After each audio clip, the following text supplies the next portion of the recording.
Hey there and welcome to Video Game Appreciation Channel. I'm your host John Yellowsnow and today we're covering Microsoft Solitaire. And this one's got, it's got romance, it's got action, it's got intrigue, it's got mystery.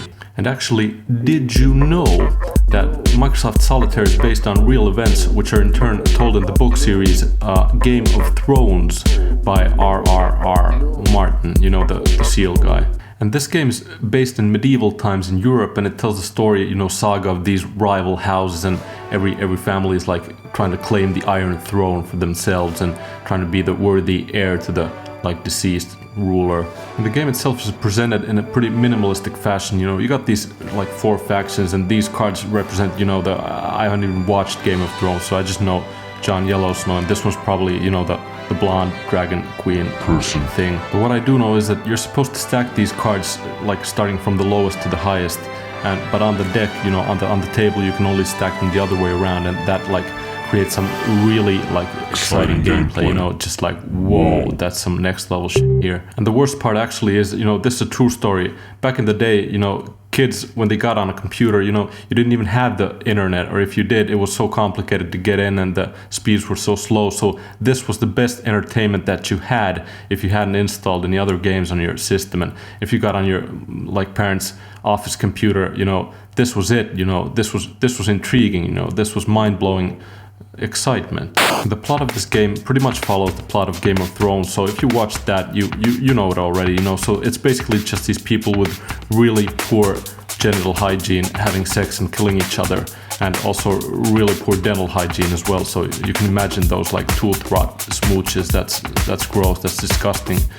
It's R-rated for a reason. Hey Daners, how about a little action? How about some pork sausage, Harlem Shake, one piece of that, smelly fish market stuff. You ain't so fresh yourself, Carl. When's the last time you washed? Well, showers aren't invented, so how am I supposed to wash? Right. Well, that's no excuse, Come on, Khaleesi, Daners, come on, girl. No, I'm tired of that shit. Just give me a little bit of that, not a lot, but just you gotta do something. Maybe just go in the river or something, or just wash the cheese away, and I don't know. The river's freezing at this time of year. What the fuck are you talking? Even John Yellowsnow doesn't go eating the snow. Okay, intriguing stuff, but now it's time for a word from our sponsor, Heckler & Koch Involuntary Body Modifications. Do you feel entitled to control your fellow man? And we are only talking about man and woman binary gender identification here. Well, then you can just come on down to H&K Involuntary Body Modification Shop, and you can piece your neighbors so full of holes they're basically just one giant